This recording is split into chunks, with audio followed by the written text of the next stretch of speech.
Muri uwo murenge wa Gashora hari urwibutso rushyinguyemo abazize jenoside yakorewe abatutsi barenga 5,000. Nje nk'umwana nkaba nkomoka mu muryango w'abahekuye igihugu, kuko data, sogokuru, data wacu, abo bose bagize uruhare mu kwishwa kw'abo batutsi. Gacaca zitangira, mama umbyara yatanze amakuru yahamyaga ibyaha data na bamwe mu muryango data akomokamo. Aho niho nakuye igikomere gikomeye cyane, kuko naje kuhaburira n'umubyeyi, mama itarogwa ava mu buzima.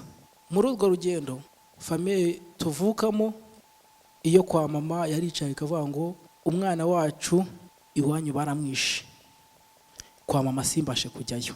Kwa papa naho nahagera, nyoko yadufungishirije umwana ndetse n'abavandimwe be.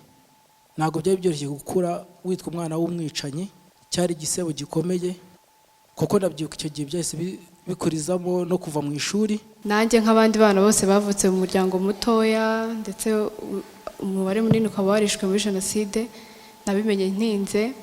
Iyo ubimenye nibwo bitangira kugukomeretsa, ukanabona ko hari igice kinini cy'ubuzima bw'ababyeyi bawe utazi. Ibyo byose n'ibikomere nsangiye n'abandi benshi baba baturuka mu miryango y'abarokotse jenoside.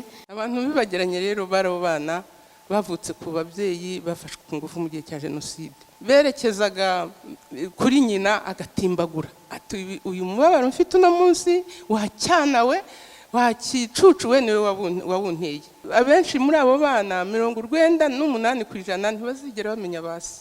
Icyo twatahana nk'urubyiruko, u Rwanda rwagize amateka mabi, ariko ubuyobozi bukuru bw'igihugu cyacu bwahisemo ko tubumwe.